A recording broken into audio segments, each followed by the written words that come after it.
and welcome to the Skeptarchy podcast. This is Kevin. Presenting with me today is Eric. Del? And Corey. So, it's been, we took a week off due to some scheduling issues, but we are all back here today, and it's been about 3 weeks since we last recorded. There's been a lot going on the last 3 weeks, multiple presidential debates and a few other things. So, yeah, what do you guys all got to talk about? I'm going to touch on the Mi'kmaq fisheries issues that are developments. Have definitely escalated a lot over there. And then I read some of the articles that we were looking at about the attempted takeover in Michigan, or the attempted kidnapping.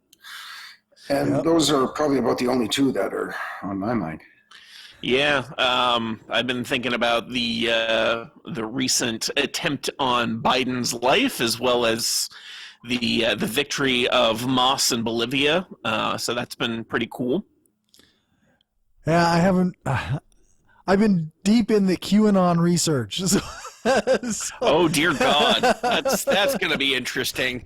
Go too deep, and you're going to become one of them. So careful there, man. Oh God, please don't. Never go full QAnon. No, there's not much chance of it actually. It's too ridiculous, too out there for me. Even looking at it from an ironic kind of thing, it's just like, it's just so bizarre. Yeah. Sure throws a whole sinister kind of undertone to these Save Our Children hashtags, like I had no idea what all the ideologies that were connected with that, if I'm using the word ideology right, but the whole thinking about, satanic cabals and stuff. Yeah, the one thing that bugged me, because I kept seeing pictures from these various QAnon rallies, and I kept seeing the letters WWG1WGA, which apparently stands for Where We Go One We Go All. But I didn't really understand how that fit into the whole baby eating satanic cabal. That doesn't even make sense to me. Am I missing something? I never really understood the deeper meaning to it. It's just a solidarity call is really all it is. They use it for all their hashtags. They use it for any Q post has the WWG1 WGA, where we go one, where we go all. It's not even just solidarity. It's not even an initialism that rolls off the tongue. No. WWG1 WGA. Hell, saying the words "where we go one we go all" is faster than trying to say those letters. Right. So it's one of those things that just it's long, it's clunky, it's obscure, it doesn't really make much sense, and it's just that is not how you get a good slogan to get your ideas pushed. No, and for the record, I have eaten 0 babies. Yeah, I still consider myself a leftist, so I can't speak for everyone.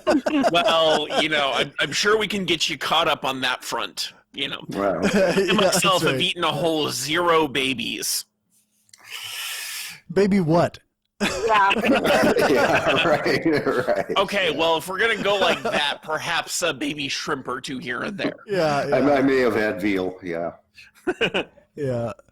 Yeah, it's one of those things. I took a lot of looking around to find where they got connected to it, and I can't find any instance of that being a thing before they started using it. It just one day somebody decided to use that as their hashtag, and that's one of the things they're doing. Yeah, it's just a bizarre thing, and I feel like it's a direct continuation of the whole Pizzagate thing. Mm-hmm. Is that where it came from, or did it start as its own separate thing? It's a separate thing, but also Pizzagate is part of it. Oh, okay. Yeah, not to get into the details too much, but in 2017, in I think it was October, there was a post by someone who called themselves Q, and this post actually it predicted the arrest of Hillary Clinton. And it was Excellent supposed to be from definitely. They seem As we all super know, credible right off the bat. as we all know, Hillary Clinton was arrested, tried, and convicted, and is now in prison.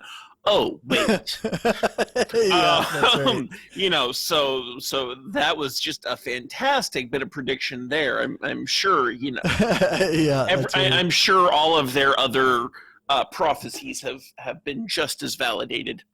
Oh yeah, no, yeah, Well, and so much to have all that's been these predicted worked.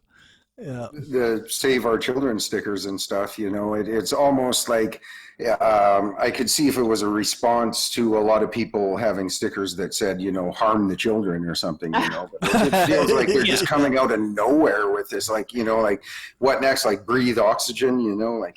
Yeah, and it was like Trump was directly asked about it during his competing town hall a couple of weeks ago, and he was like, "Well, I don't really know anything about them," and I'm like, "Oh, fuck that! Yes, you do." And then he moves on to, "Well, I know they're extremely anti-pedophilia." I'm like, who the fuck is for pedophilia? Of course they're pedophilia. Of course they're against pedophilia. Literally everyone is. What's that meme about?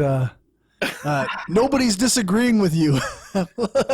Literally no one is disagreeing with this. I do wonder how much of that is playing into the right wing, like the gays are pedophiles thing. Oh, 100%.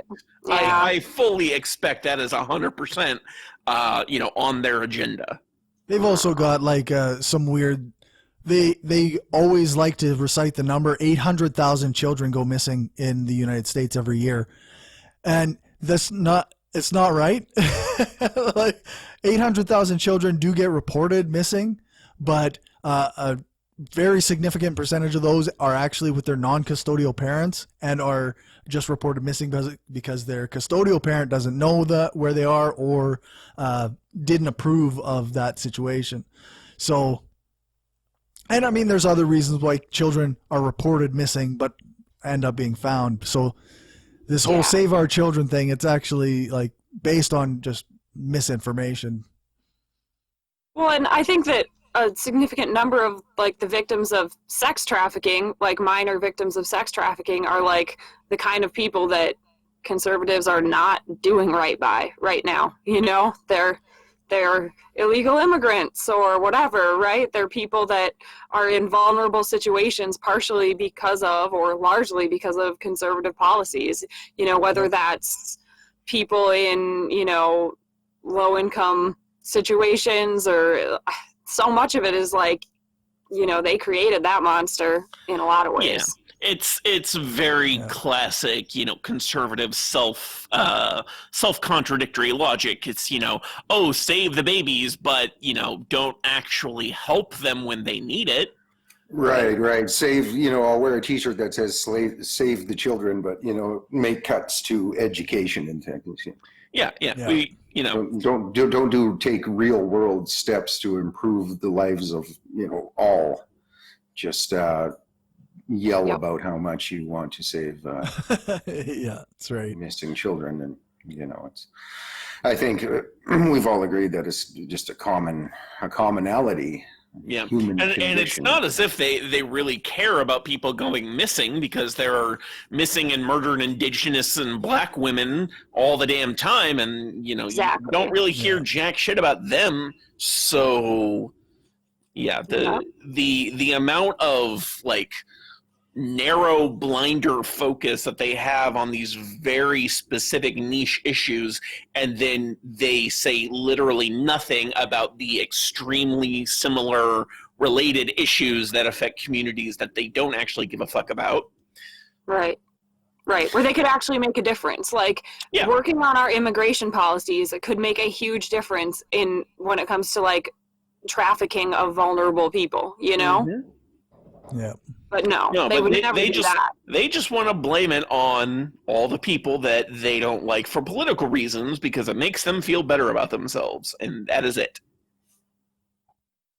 Yeah, the true spirit of virtue signaling. Mm-hmm. Yeah, it's Virtue like signaling. it has become clear to me somewhat recently that it is the conservatives who are the biggest virtue signalers out there, because that is literally all they do. Mm-hmm. Yep, and then vote against, Yeah, any solutions? Mm-hmm.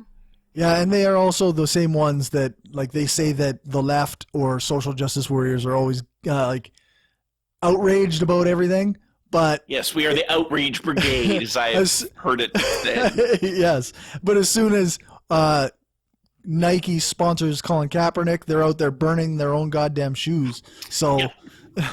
Or taking them back exactly. to their Keurig machines, as I recall. I'm like, Yeah, dude, you already paid for it. And you're probably gonna get a replacement after you're done. Once the anger has died down, you're not hurting anyone. Who, I think it was like, maybe it was the transformed wife. It was some conservative woman who was mad about, I'm thinking, Teen Vogue a few years ago, and so she encouraged everyone to just go buy all of them and burn them, and people were like, they're totally cool if you buy all their magazines, right? Like, that's actually fine with them. Yeah. They don't care if you use their paper as a way to start your fire. You're still giving them money. yeah, Mm-hmm. yeah, exactly. Mm-hmm. I mean, don't get me wrong. Teen Vogue has been pretty base these days, but Right. yeah, like what a weird shift for them, right? it's been very strange. Like they did a hard turn into like Marxist analysis and shit. So I know. I've been pleasantly surprised at how radical their writing has become.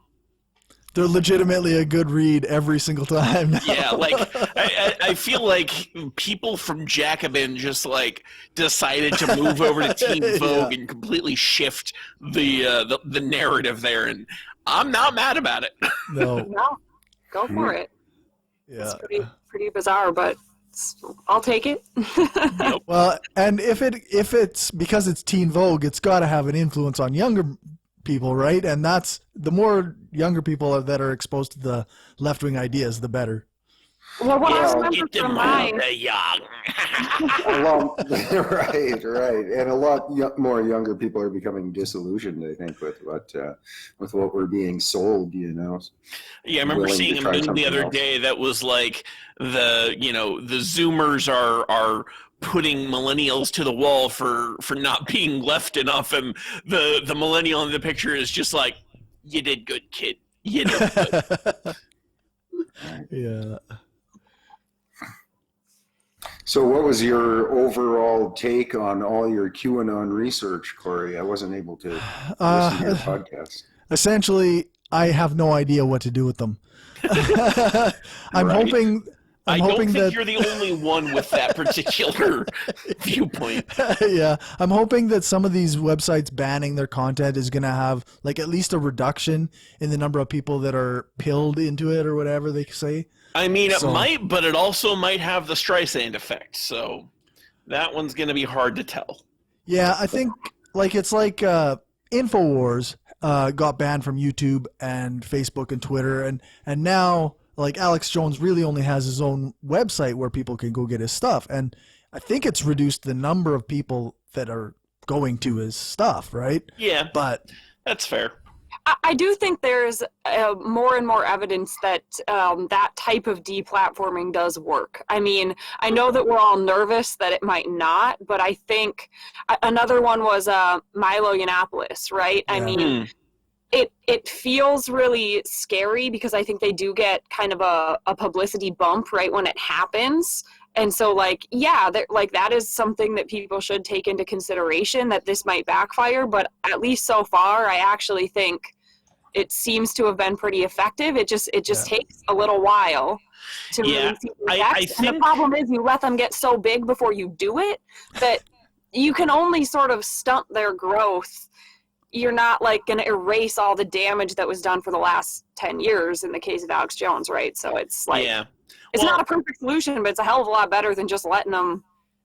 Now that I think about it, they're on those sorts of social platforms, their main source of reach is going to be people liking and sharing their stuff, and usually it's going to be the slightly less insane stuff that people tend to like and share, and then the 90% of the time it'll be their more insane stuff. And so if you block them from those platforms, even if people do switch to their new specialized, this is the only place you can find this platform, if they're not about all the far more absurd stuff that they spout, then they're probably not going to stay long on those. Well, I think it just reduces the exposure of fresh meat, when you can't just click a button on Facebook and share it. Yeah, that's one of the big things that they did at the very start, was like a couple of the moderators from 4chan at the time and a YouTuber who had been big into the Pizzagate thing. They started approaching other YouTubers who were commenting on 4chan to spread it onto like Facebook and Twitter and other major platforms, because I mean, for your average person, we're not going to 4chan, we're not going to 8chan or 8kun or whatever it's called now. So yeah. Well, the good news is basically recently, I'm not going to label anybody QAnon, but I met with some people that definitely were posting a lot of the Save Our Children stuff. Oh, geez. Somebody who I have disagreed with repeatedly, on online arguments and stuff like that, politically.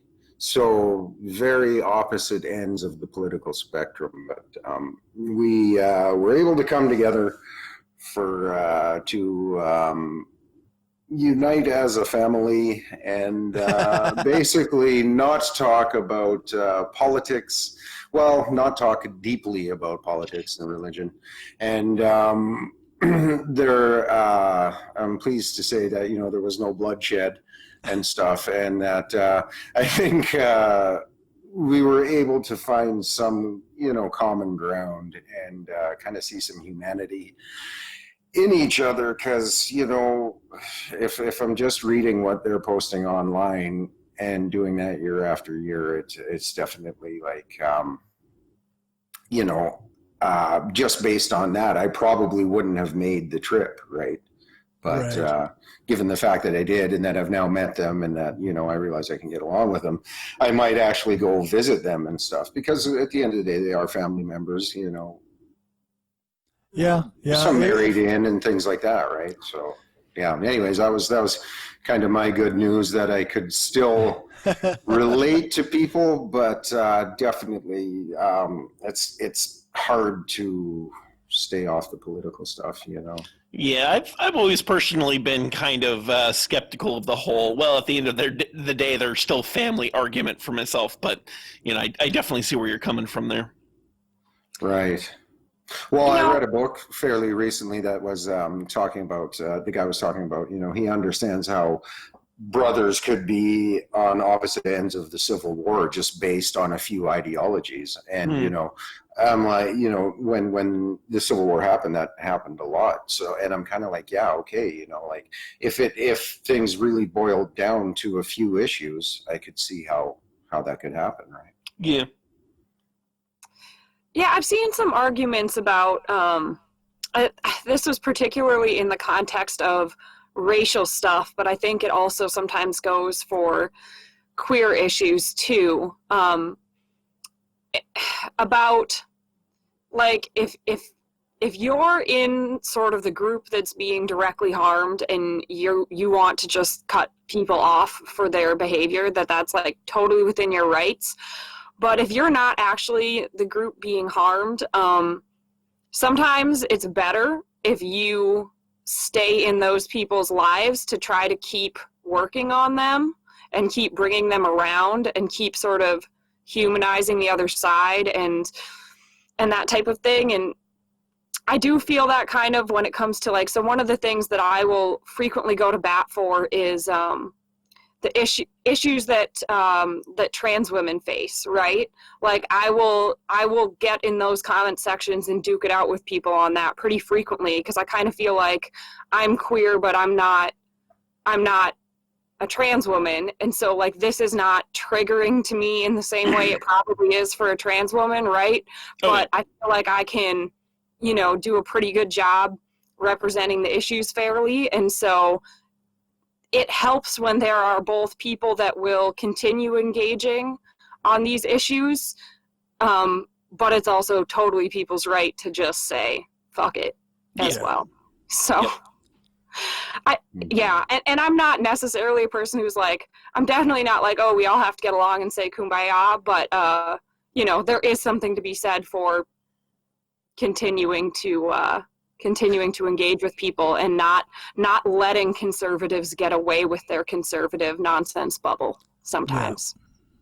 Very well put. And some people are better at it too, I feel. I burn out quickly with arguments and things like that, right? I don't have much stamina for that, but other people I know are able to, and they're able to make breakthroughs from time to time, apparently. So that's encouraging.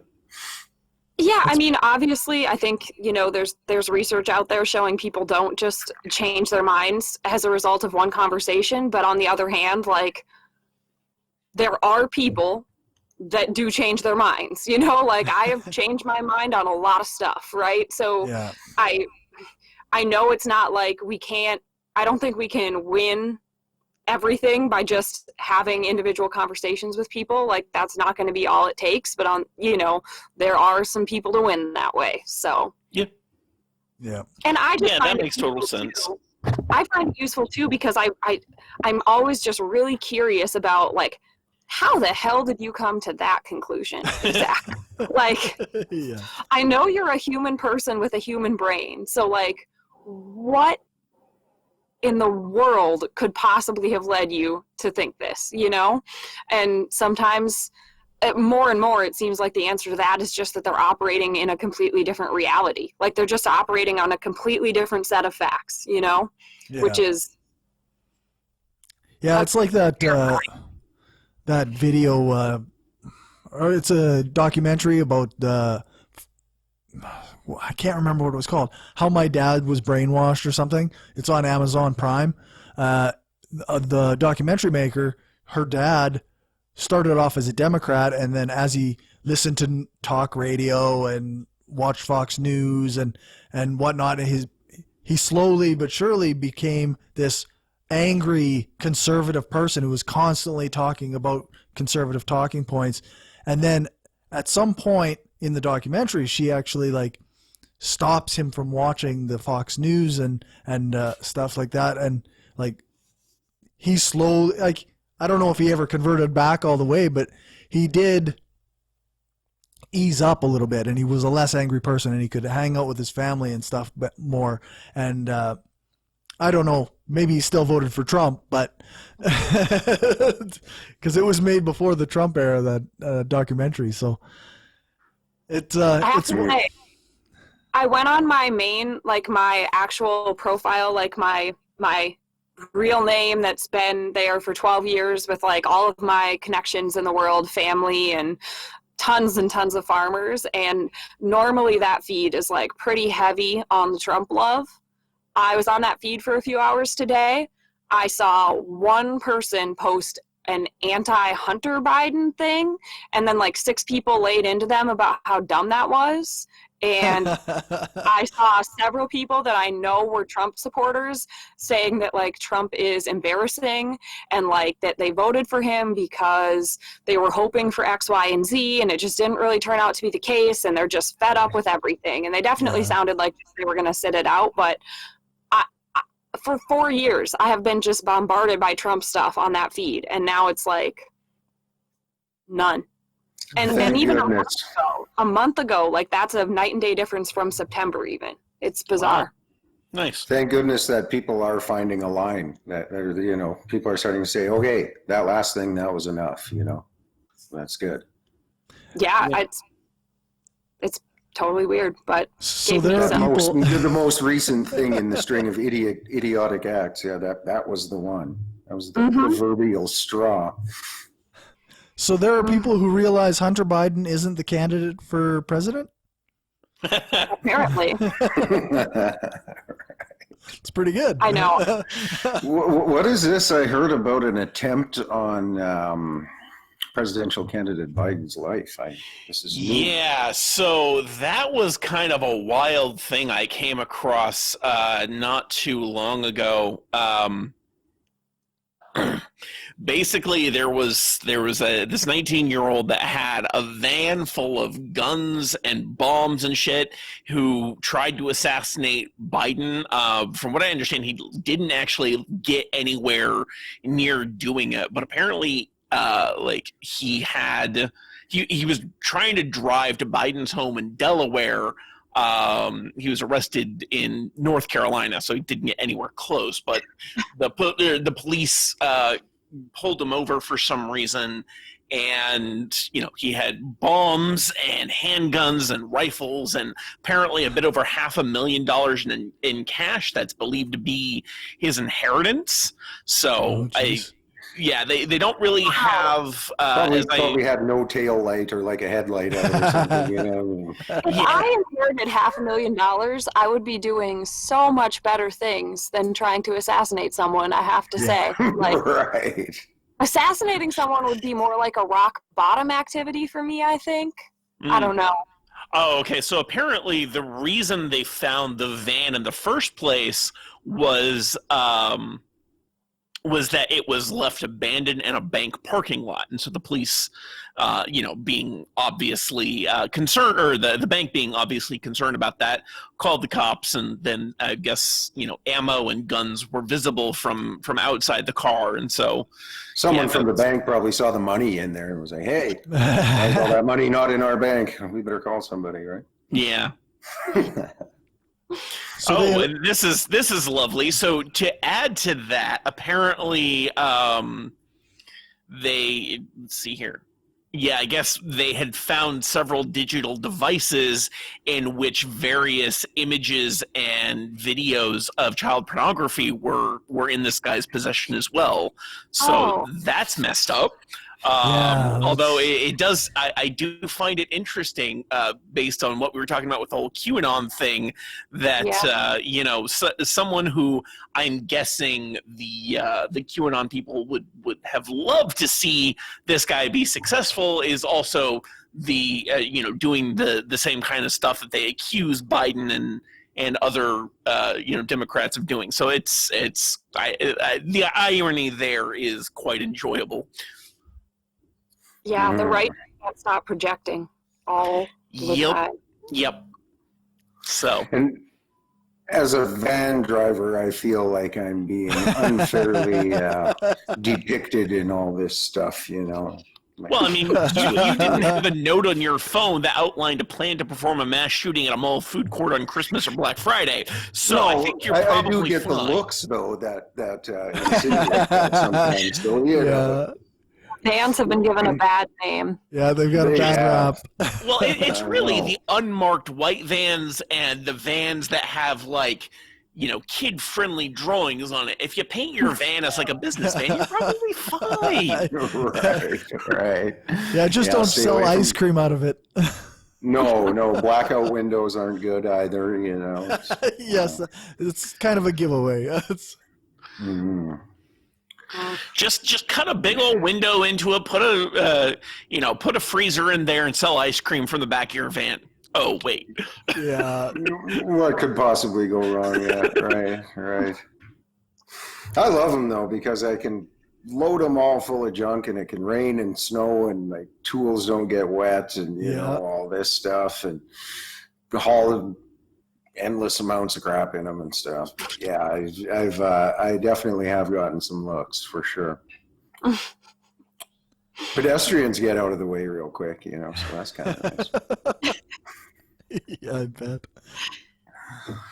So the guy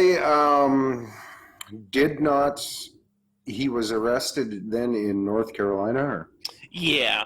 Although apparently back in May, he did end up making his way within a few miles of the vice president's home based on cell phone records and financial transactions. But yeah, he was arrested in North Carolina, and like all of his crap confiscated. So he was clearly like nowhere near actually being able to perform the planned assassination. That's good, I guess, that they caught him. Yeah, I mean, I'm definitely not one of those people who wants Biden's death or anything like that. But I'm not exactly rooting for this guy. Not super thrilled about Biden being president, but then again, I'm even less thrilled about the idea of Trump being president for 4 more years. So I'm in a very conflicted state of just I don't like anything. I think at this point, I would really prefer Biden to hang on at least until like March. Like, let's not fuck around with anything between now and election day or between election and inauguration. Like, if we could just, because we're gonna have enough problems, So let's just. That's totally fair. Yeah, let's just keep a stable Democratic ticket for a few months now. For now. Yeah. We'll figure out the whole insurrection thing later. Yeah, come back to me in March. I'll have a different idea, but. So I guess in other white nationalist crazy person news, there was also the militia that tried to kidnap the Michigan representative? Michigan Governor Gretchen Whitmer, yeah. So yeah. And some sheriff or something, I think he was just like a sheriff in Michigan. I don't think he had any like jurisdiction over the case, but said that they were probably just good citizens performing a lawful citizen's arrest. A lawful citizen's arrest. Right, against the highest elected official in a state. Yeah, armed lawful. Groups love to just citizens arrest elected officials, right? Yeah. That's how that works. That's totally how that works, yeah. It's not as if there are other processes for removing such people from office. Yeah. There have been a number of billboards up against Minnesota's governor for his handling of the pandemic from the right. And as far as I know, no one's actually made any attempts to hold a recall election, or I don't even know how that happens in Minnesota because we've never done it. I know Wisconsin tried, but every state is different. And I'm just come on, guys. There's just billboards up, just insulting him. And I'm who thought that this was a good use of money? Even if you hate him, how is this a good use of anyone's money? So why not put a billboard up with your plan to replace what he's doing, so. Or spend your money doing whatever it is you would need to do to get him impeached, right? I mean, if it's a recall or if you need to get, I don't know, maybe you should work on that. I don't see how putting up a billboard with clown shoes has anything to do with, accomplishing anything. It's just like a weird schoolyard insult game. Being productive is not where people do spend their energy anymore. It's specifically just being clowning the other guy, making memes out of them. Why would we ever be productive? Why would we ever put any other kind of action into play? Not to mention recalls are something I have some experience with being a California native. I remember the outcome of a recall back in the early 2000s, I think it was, where we decided we wanted to recall the current governor and elect one Arnold Schwarzenegger to office instead. So that was a fun time. Yeah, Wisconsin's recall failed, I think, that they did, and that was all related to teachers union stuff. He was super duper anti-union, but then they failed at recalling him. But yeah, the billboards around here are wild. There's if I drive to my parents' house, there's multiple billboards making fun of the governor. There's always been a lot of abortion billboards. They're always children in cute outfits that say nonsense things about my heart beat at 10 days. And I'm and you're showing a 2-year-old in a sailor outfit. I don't see how these things are connected. Or, real men love babies. There's also one that I find just nonsensical, and it's just says pray and fast to end abortion. And I'm just so you're just gonna not eat for a while? Have you been not eating for 30 years? I don't think it's working. Whatever, I don't understand it. And Also, now I'm they're pretty sure also- not eating is a quick way to get a miscarriage. So kind of counterproductive there, if you ask me. Yeah. Right, Yeah. Yeah, no, it's mostly, I don't know. It's very weird. And then and now there's a really big anti-vax billboard claiming that vaccines killed this baby with a picture of this baby. And so I Googled the case. It turns out the mom had multiple alcoholic beverages and then fell asleep in bed with the baby and suffocated it. And even Don't say. even the anti-vax lawyers wouldn't take her case at all. Right. They were like, no, there's no vaccine thing here. I'm sorry, lady. But instead, she raised a bunch of money and put up a bunch of billboards about it. See, I can think of one way a vaccine might have actually caused that baby's death, and that is the mother received vaccines as a child, which prevented her from dying. Yeah, then everyone was still alive. right. Yeah, everyone was still yeah. alive to eventually cause that baby's death. That is the Yeah. only way in which vaccines could be considered culpable. In the It's like, it's a I feel deterministic awful, universe sense. Mhm.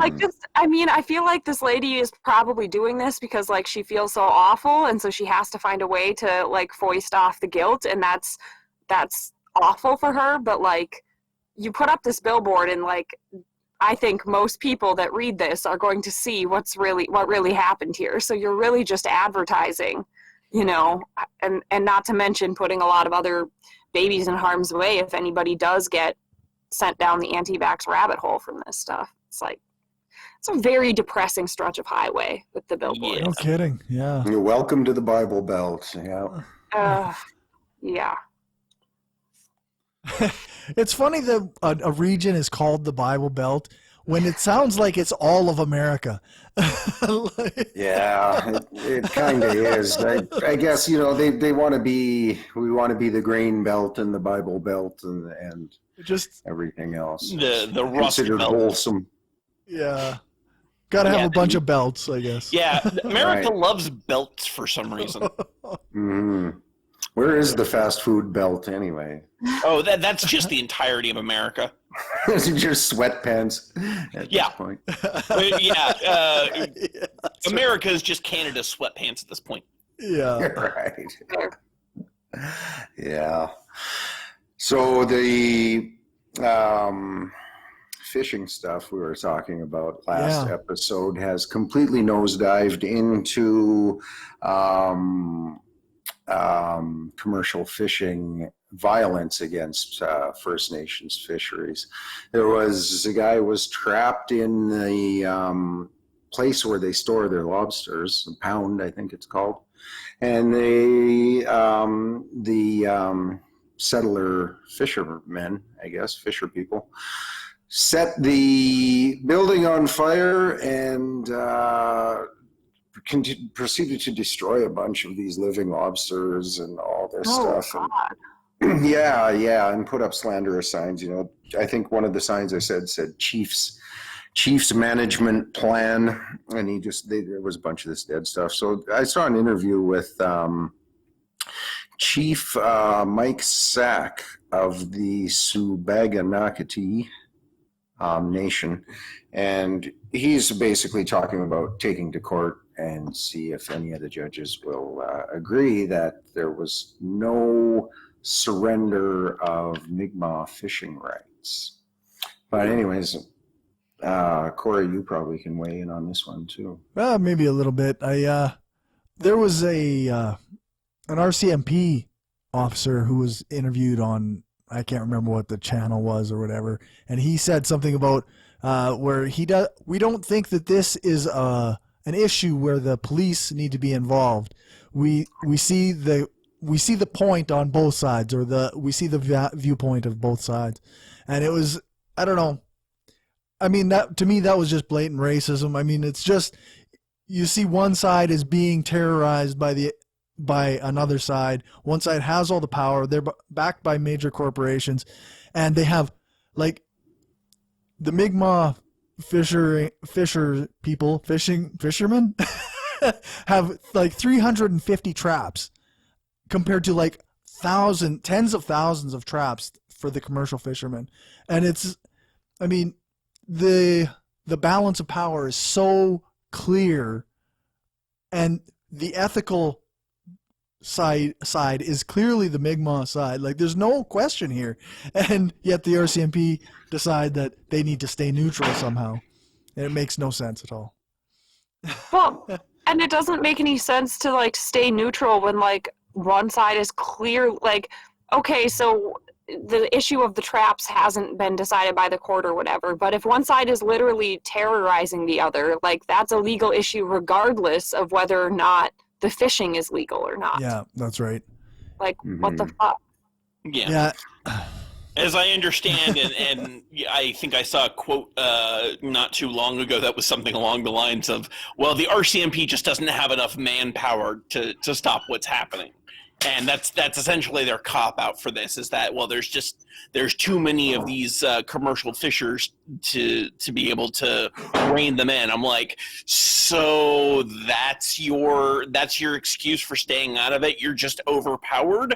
You're the goddamn federal government. And yes, I realize you're not nearly as militarized as the federal government of the United States is, but still, you have some power in this situation, and this is just a shitty way of excusing yourselves from not using it when you could actually be doing some good. Yeah, they have lots of power when they need to stop the Wet'suwet'en protest against the pipeline up in BC. It's I don't know. Again, it's so clear that they're just prioritizing colonialism and settler companies over the wishes of the Indigenous peoples. Yeah, Absolutely. Trying to get rid of people protecting water rights. Oh yeah, we got tanks and water cannons for that. Trying to protect people who are just trying to protect their right to fish and make a small living off it. Oh no, we can't do anything. There's too much opposition. No, absolutely, and that's what we saw at the Wet'suwet'en standoff too. Was the full-on militarized vehicles and the SWAT teams and the shields and things like that. Yeah. And when they, the picture of the 3 RCMPs standing outside of the burning pound, kind of giving a shrug, like, oh shucks, it is just. Kind of a slap in the face, a definite slap in the face. Disgusting. Yeah. It's infuriating, actually. Like, I don't know. It makes me so mad. Hopefully there'll be some laws passed, whether it be anti-terrorism laws, hate speech laws, or whatever. Some of the videos are really hateful. There's one that I was watching of a Native woman praying and smudging, and fishermen yelling, oh, she's casting a spell, and just this level of ignorance, and you wonder sometimes if these things are said to be ironically or mocking or whatever, or if this might actually be part of the belief system that, they feel justifies the violence, right? Like, are they like the cans of soup thing, right? Like, oh, they had cans of soup, I better shoot at them with my AR-15, right? Yeah. So at what point is it real? Well, and I don't, not to get too far into Canadian stuff here, but like, we've been fed a constant stream of like anti-Indigenous propaganda through our entire lives. Like, that's it's so hard to like break down and like get to the root of where these people believe about the Indigenous folks who are just trying to make a living. All the stereotypes that we've been fed our whole lives, I don't know. And we don't have any real education about the culture of in various groups. We don't have any idea, it's just now starting to get into schools where they are teaching children about local tribal cultures. And it's just, I don't know. Well, I feel like in Canada, the last kind of government-sponsored blatant form of racism, which was the closing of the last residential school. That only happened 25 years ago. So, you know, it's not like there has even been hundreds of years ago. Like absolute undeniable institutional racism existed that recently. And I can remember kids going to that residential school to, I think it was Gordon's or one of those here in Saskatchewan. And they were visibly shaken at the end of the summer having to go back to this school, right? Like, and, you know, shedding tears and stuff. These were tough kids.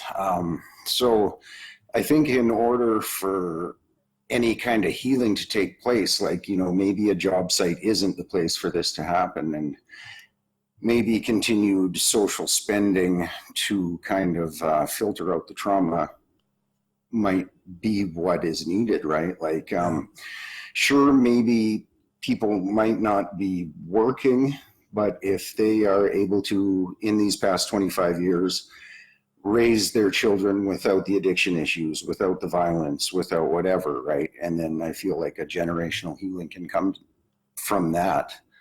But to just expect people to jump immediately from a residential school situation onto, you know, Wall Street or whatever, I think is just absolutely ridiculous.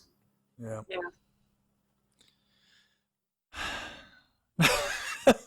But there has to be progress. I proposed a solution. I wrote kind of an opinion type thing, and my thing was kind of like, and again, I'm not anti-oil or anti-ag or anything, but you know, and land entitlements are good. You know, like we're starting to recognize, you know, Mohawk Territory Treaty 6, but you know, could we put a tiny percentage tax on per bushel sold, or perhaps per barrel, or per real estate transaction, or things like this, right?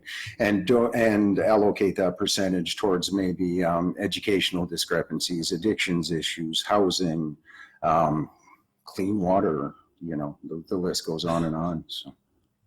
Sounds like communism. It very much does. Yes, right, yeah. Or at least the caricature of it, right? I'm proposing seep up economics, whereby we saturate the bottom of the socioeconomic realm with wealth, and you know, the formerly wealthy can maybe snatch at what seeps up from the bottom. Yeah, that does sound that sounds an awful lot like communism. Yeah, right. Yeah, you could maybe term it as the formerly wealthy trying to sponge up the wealth from the bottom. That's right. You know, like they've been doing for centuries. Yeah, exactly. Yeah. Right. Yeah. It already is seep up economics, you know. Yeah. Except that they just, we're not exactly saturated. No, that's right. Yeah, the whole thing about trickle down economics is it's actually got to trickle down, and what we've been getting is more of a mass evaporation. Yeah. Yep. Mm-hmm. And now none of us can afford to buy the new GMO pineapple, which costs $49. What? $49? Seriously? Yeah, yes. My That's God. expensive. Yep, the new GMO pink pineapple costs $49. Yeah. Okay, so besides being pink, is there actually any interesting modification to it, or was it literally just the color? It's literally just the color. I mean, it's a little bit interesting how they achieved the color, and that is that that in order to be yellow, the pineapple plant has one pigment, and then it also produces an enzyme. So the pigment that it has is lycopene, which is also in, for example, watermelons and tomatoes, and it's what makes them red. Oh, I'm sorry. Lycopene is what makes them red. Yes, and then it gets pineapples just sort of take it a step further, and they naturally produce an enzyme that breaks the lycopene down into beta carotene, which is yellow. So they okay. reduce the amount of this enzyme that the pineapple makes so that it stays, some of the lycopene stays in the plant. So you get a sort of a red-yellow mix in the pink. So that's why it was very easy to get approved. It took about 10 years for them to produce it, and then it got approved in, I believe, 2016. And it was never ready to be commercially sold to people until just very, very recently here. And there's just one farm in Costa Rica that's growing them. And I think pineapples are not the fastest growing plant in the world. So it took, even after they got approval and everything, it took a couple years to actually like get up to production level where they could have any kind of supply. So yeah, if you are just really interested somewhere in the world, you can go buy a $49 pink pineapple. But You yeah, got that pineapple money. yeah, different or anything, it just looks different. So Yeah, I mean, it has more lycopene in it, which like that's good for certain health things. But yeah, it sounds like it's mostly just a gimmick. yeah, I mean, beta carotene is too, though. So I mean, it's kind of a trade-off. They're both. Yeah, I was just going to say, has anybody else heard about like Victorian times when pineapples were kind of like the thing to have or whatever, and they were so hard to acquire and such a status symbol that you would take one to a party and, you know, you might not even eat it. Like people would kind of gather around it, check out the pineapple, or you'd walk around town with it, you know, with your new monocle and top hat or whatever. So maybe we're going back. We're going to see that was a thing. It was. It actually was. Yeah. See, all I can think about is all the pineapples they hid into the TV show Psych. I'm not familiar with it. I mean, I know what it is, but I haven't watched it. Yeah, I think it's really interesting because, well, kind of about what you were just saying, Eric, is like, okay, so yeah, it's like $50 and it's going to be very like Instagrammable, right? So it almost makes being able, because right now being able to afford Luddite food is a status symbol, right? Being able to buy food that doesn't use technology is a status symbol. But if you do something like this, it kind of makes being able to buy technologically advanced food a status symbol.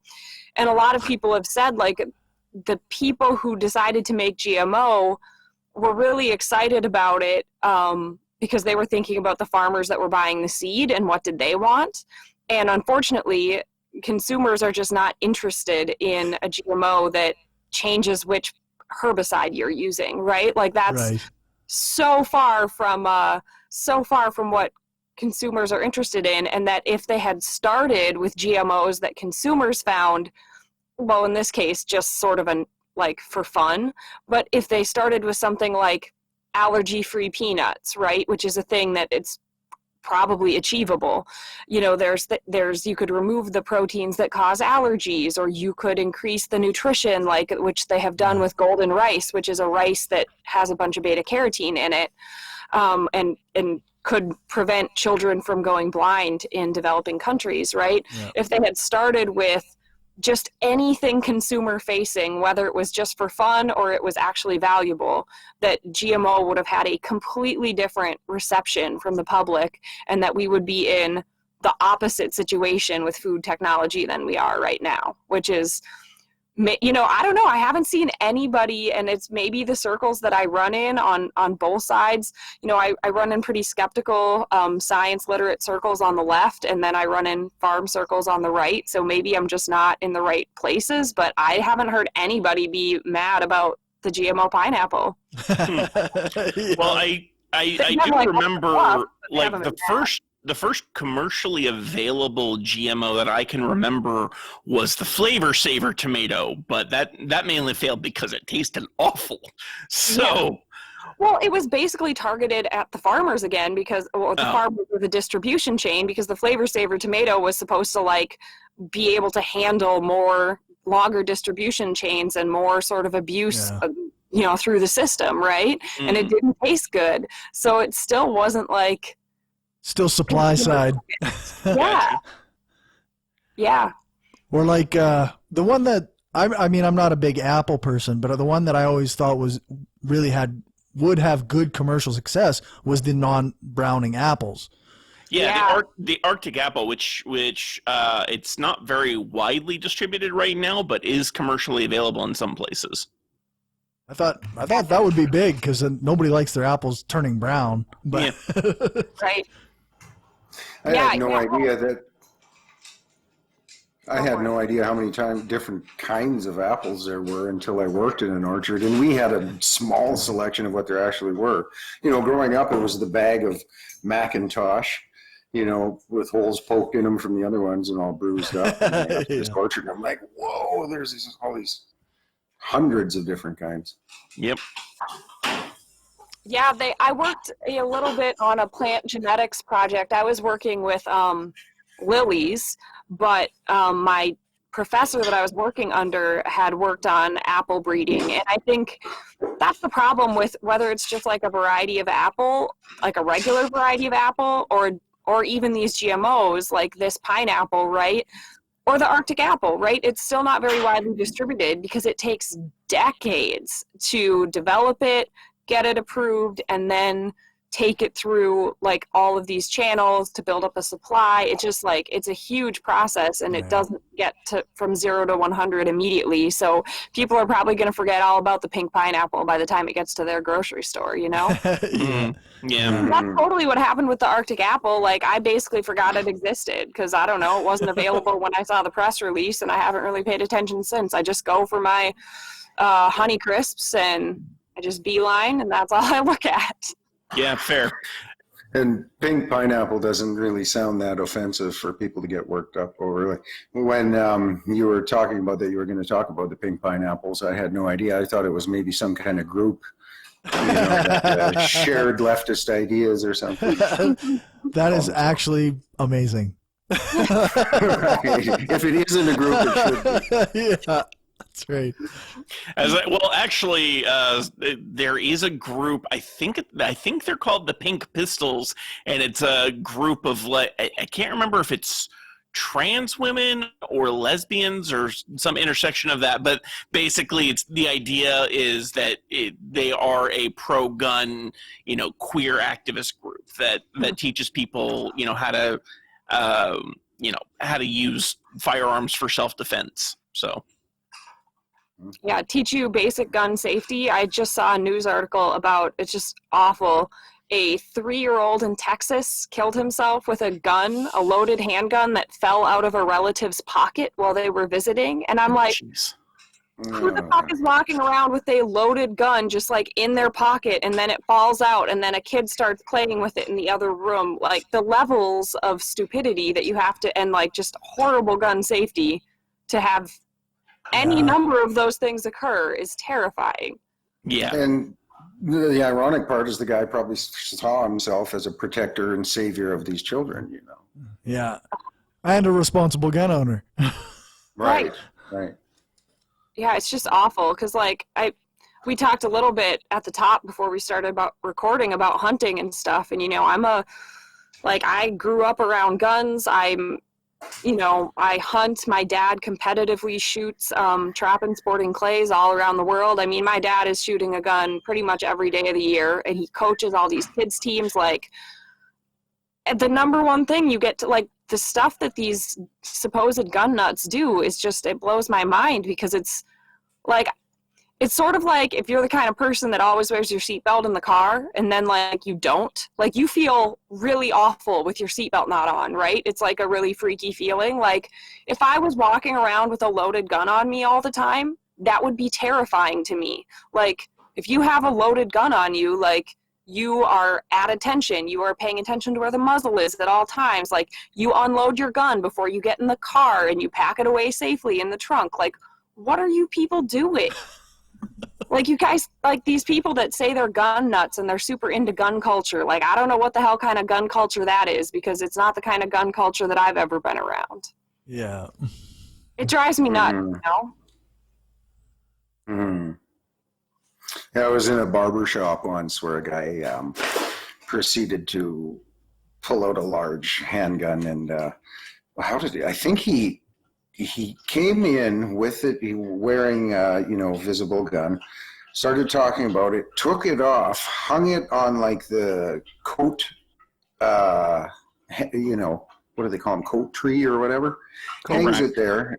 Yeah, and you know, Carrie starts carrying on with this conversation with the barber and the rest of us. I'm already uncomfortable with this scene, especially leaving it by the coat rack by the door, coming to sit with us, and then he proceeds to carry on and on about how you know, he was sure glad to have that when he had to kill the sniper that was going to take out his friend when he was driving the truck in Panama, and then about how the time, you know, and just all these outrageous stories, and that was all before the brain injury, right? And so at that point, I'm kind of like, okay, you know, I'm coming back to this barber shop another day. You know, I don't want this guy to be the voice of reason of who gets to live and die in this barber shop, you know. Yeah.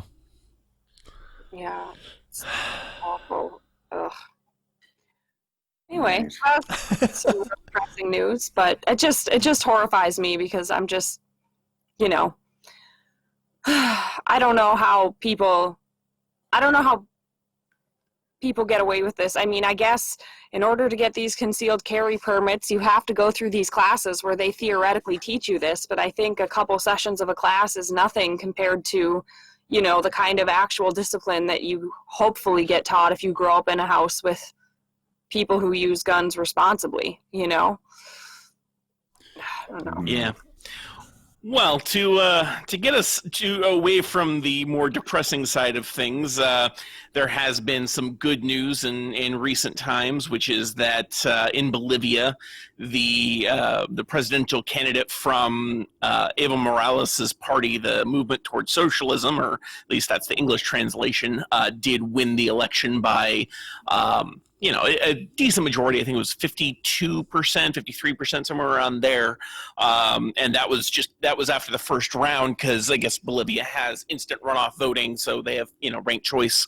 But yeah, that's pretty good news given, you know, last year there was the rather large coup that occurred, and the U.S. backed interim president. I don't actually remember her name off the top of my head, but she's been Janine Áñez Chavez has been ruling there for a while, and things have been quite bad in terms of you know, police crackdowns on protesters and things of that nature. So this has been a very good turnaround for the country, and you know, hopefully things can get back on track there, because you know, my understanding is that, you know, quality of life has actually gone up quite a bit since Moss took over back in 2006. So it's good to see that the public there seems to agree with that, and so very glad about that. Sounds like a good thing. Indeed. Yeah.